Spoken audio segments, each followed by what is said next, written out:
The fleas leapt and swept and hopped through the air, diving like monkeys from hair to hair, laying their eggs on the dog in the chair and feasting on blood with nary a care. Vigorously did the dog scratch at his chin, then wander his way through to the kitchen, where he snuffled and sniffled at the overfilled bin, licking some beans from within an old tin. The house was deserted, the door left ajar, and the gaps in the fence meant that it couldn't bar the dog from escaping to roam near and far, till just before tea time being hit by a car.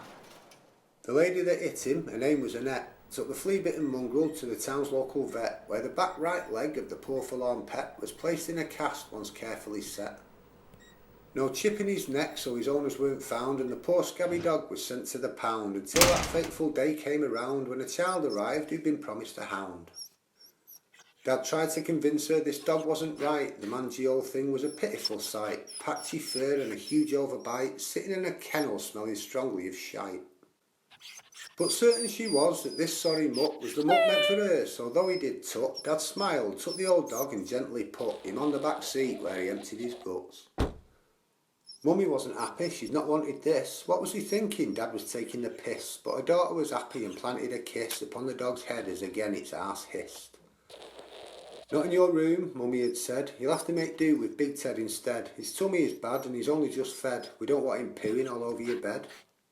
The girl was a good girl, she'd not disobeyed, so she wasn't admonished when her dad found her laid on the floor by the blanket from which they had made a bed for the mongrel they'd now named Kincaid.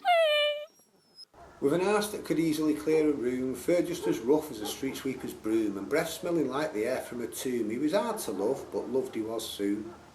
Not just by the girl he was always beside, the one in whose room he'd sneakily hide, but by all those around who smiled as they spied the girl with a grin and the dog by her side.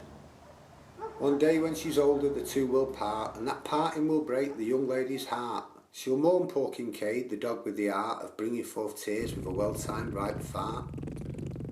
Later though, rather than sadness or longing to feel his weight on her mattress, the pain of the parting will burn less and less, and memories of him will bring forth happiness. The dog in the chair had had little to love, dealt a harsh hand by a hand from above. He'd never known life not to be tough, pardon the pun, but it'd been rather rough.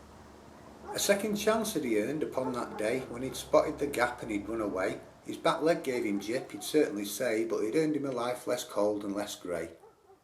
Should you find that life be hard and living it be harsh, find a gap in life's fence and then through it pass. Live the rest of your days both hard and fast, just like the scabby dog with the weaponised arse. But watch that road, eh?